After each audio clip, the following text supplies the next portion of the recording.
सुप्रभात। मैं हूं जगेंद्र राणा और आज की हमारी आध्यात्मिक चर्चा का विषय है प्रिय भक्त। प्रिय भक्त, देखिए, गुरु जो शब्द है वो गु एवं रू से मिलकर बना। गु का अर्थ है अज्ञान को अंधकार, अज्ञान का अंधकार, और रू का अर्थ है उसे हटाने वाला। तो जो अज्ञान रूपी अंधकार को हटाए उसे गुरु कहते हैं। सांसारिक जीवन में जो हमें सांसारिक ज्ञान दे और हमारी समस्याओं को दूर करे उसे भी गुरु कहा जाता है। परंतु गुरु से है हमारा तात्पर्य आध्यात्मिक गुरु, जो हमारे आत्मा संबंधी अज्ञान को दूर कर दे।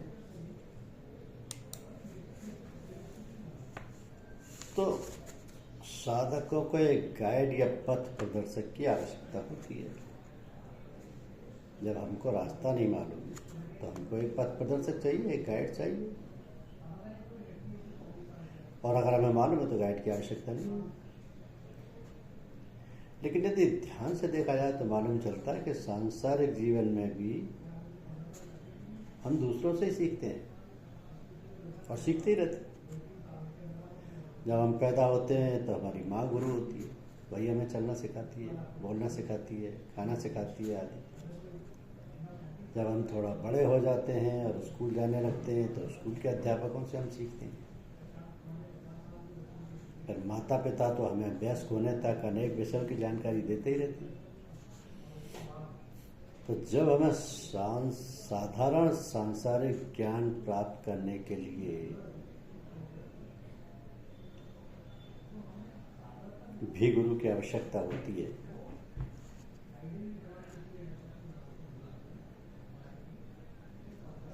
तो आध्यात्मिक जीवन के लिए आध्यात्मिक गुरु की आवश्यकता होती है। आध्यात्मिक ज्ञान प्राप्त करने के लिए आध्यात्मिक गुरु की परम आवश्यकता है, क्योंकि आध्यात्म का रास्ता सूक्ष्म अति सूक्ष्म है। सूक्ष्म अति सूक्ष्म यानी सबसे ज्यादा सूक्ष्म, जो कि अज्ञानता से भरा हुआ है। अब बहुत से लोग योग और आध्यात्म पर अनेक किताबें पढ़ते हैं, परंतु किताबें गुरु का स्थान नहीं ले सकती। यदि हम किताबों से ही सब कुछ सीख सकते तो स्कूल, कॉलेज या विश्वविद्यालय की क्या आवश्यकता होती। तो जब हम किताब पढ़ते हैं तो हम किताब से स्वयं सीखते हैं, किताब हमें नहीं सिखाती। इन दोनों चीजों में अंतर है कि जब तुम किताब पढ़ते हो तो पढ़ी बात का अर्थ निकालना आपके ऊपर है। लेखक के अर्थ कुछ और हो सकते हैं, तुम कुछ और अर्थ निकाल सकते हो। तुम उसके सही अर्थ भी निकाल सकते हो और गलत अर्थ भी निकाल सकते हो। आध्यात्म में भी गलत व्याख्याओं की भरमार है। लोग योग की किताबों की मनमानी व्याख्या करते हैं और दूसरों को भी भ्रमित करते हैं, परंतु गुरु तुम्हें भ्रमित नहीं होने देगा। जब भी वो महसूस करेगा कि तुम किसी विषय का ठीक से नहीं समझे हो, विषय को ठीक से नहीं समझे हो या उसका मतलब ठीक से नहीं समझे हो, तो तुरंत कहेगा नहीं, ये सही नहीं है। सही बात तो ये है। तो यही कारण है कि तुम्हें ऐसे व्यक्ति की आवश्यकता है जो उस रास्ते पर चलकर लक्ष्य तक पहुंच चुका हो। उस रास्ते पर चलकर लक्ष्य तक पहुंच चुका हो तो रास्ते की बारीकियों से परिचित हो, तभी वो तुम्हें ठीक से गाइड कर सकता है। इसलिए मेरे विचार में गुरु का होना बहुत जरूरी है। ये प्रश्न भगवत गीता में अर्जुन ने भी भगवान भगवान श्री कृष्ण से पूछा था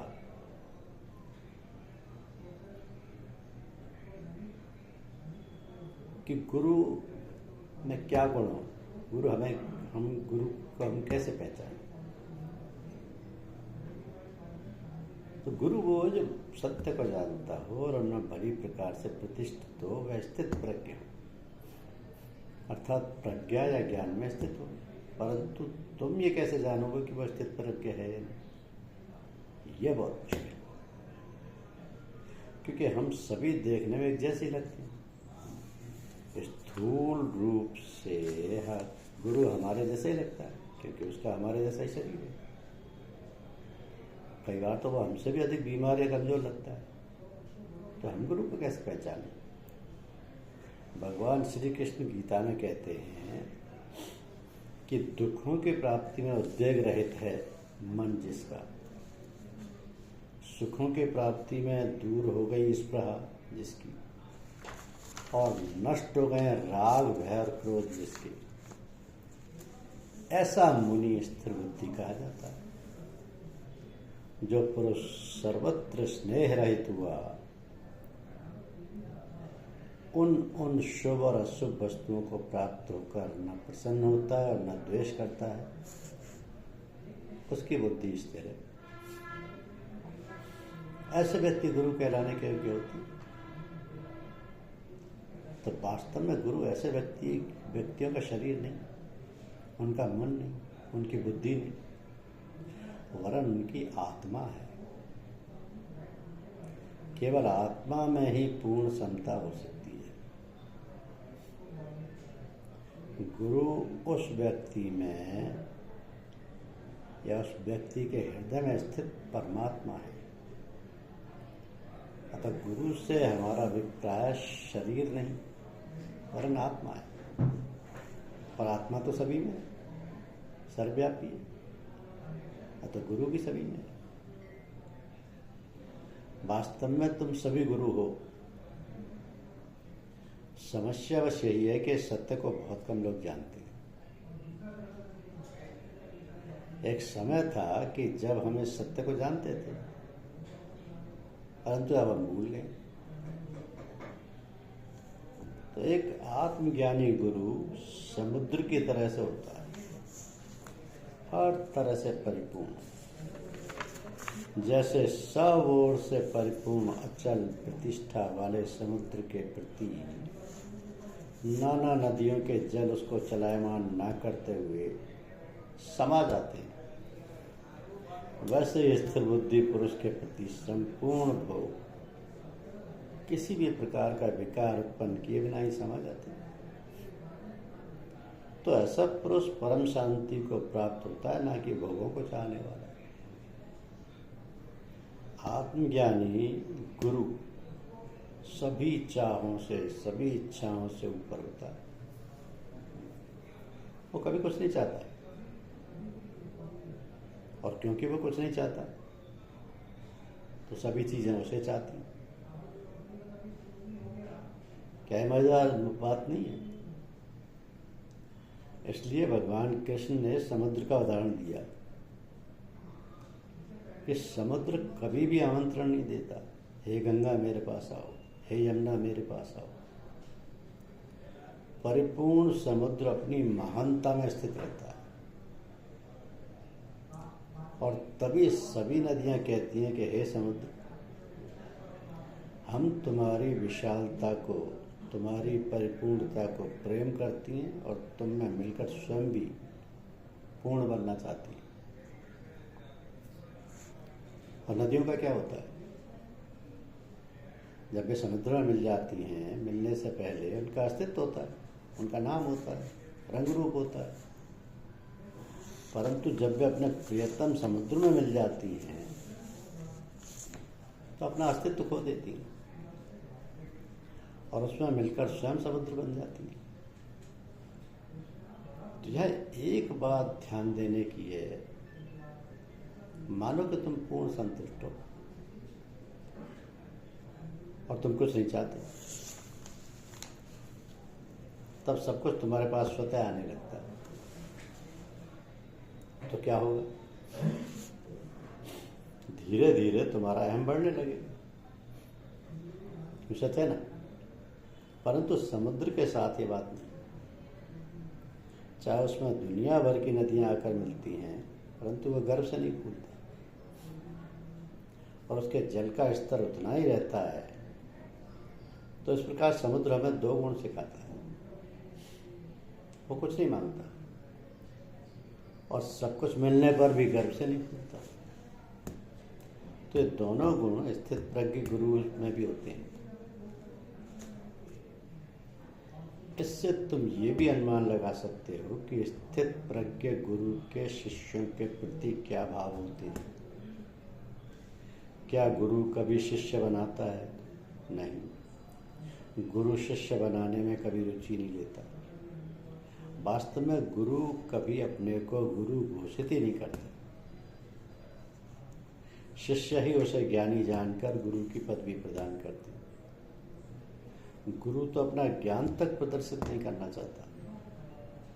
शिष्य को योग्य और अधिकारी जानकर वह शिष्य को ज्ञान प्रदान करता है। तो वह शिष्य को लाभ पहुंचाने के लिए उसे ज्ञान प्रदान करता है, ना कि अपना अनुयायी बनाने के लिए। गुरु मिशनरी भी नहीं होता। वो घर घर जाकर दस्तक नहीं देता कि आओ मेरा उपदेश सुनो, अन्यथा तुम नरक में जाओगे। हाँ, यदि कोई जिज्ञासु सांसारिक प्रलोभनों से ऊब गया है और शाश्वत शांति क्या व आनंद को ढूंढ रहा है, तो उसकी तलाश को आसान करने के लिए कोई अवश्य बतला देता है कि मैं जाऊं। यदि जिज्ञासु को गुरु के पास कोई अनुभूति होती है और वो गुरु की ओर आकर्षित होता है, तो गुरु उसकी सहायता करता है। प्रत्युत्तर में बिना किसी चीज की कामना किए, बिना किसी मान सम्मान की आशा किए, गुरु का एक अन्य लक्षण है समता। भगवत गीता में भगवान कृष्ण कहते हैं कि ज्ञानी जन विद्या और विनयुक्त ब्राह्मण में तथा गौ, हाथी, कुत्ते और चांडाल में समभाव से देखने वाले होते हैं।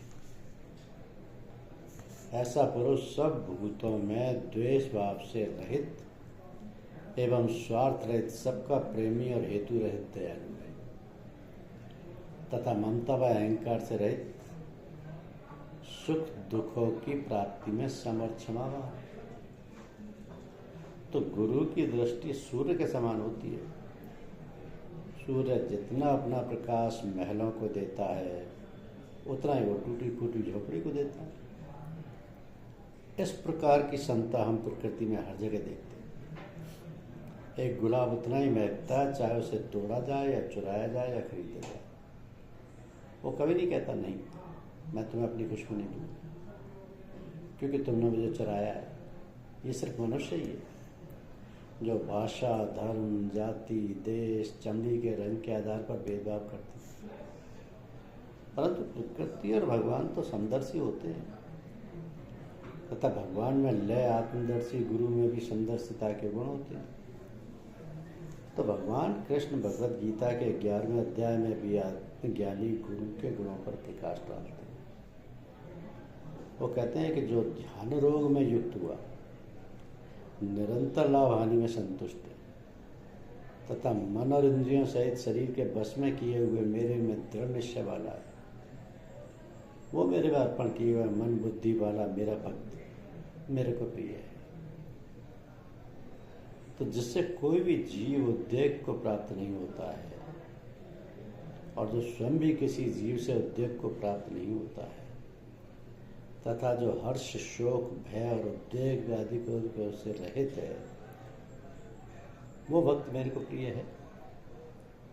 जो निंदा और स्तुति को समझने वाला है, मननशील है, अर्थात ईश्वर के स्वरूप का निरंतर मनन करने वाला है एवं जिस भी प्रकार से शरीर का निर्वाह होने में सदा ही संतुष्ट है और रहने के स्थान में ममता से रहित है, वह स्थिर बुद्धि वाला भक्तिमान पुरुष मेरे को प्रिय है। वही मेरे को प्रिय है। धन्यवाद।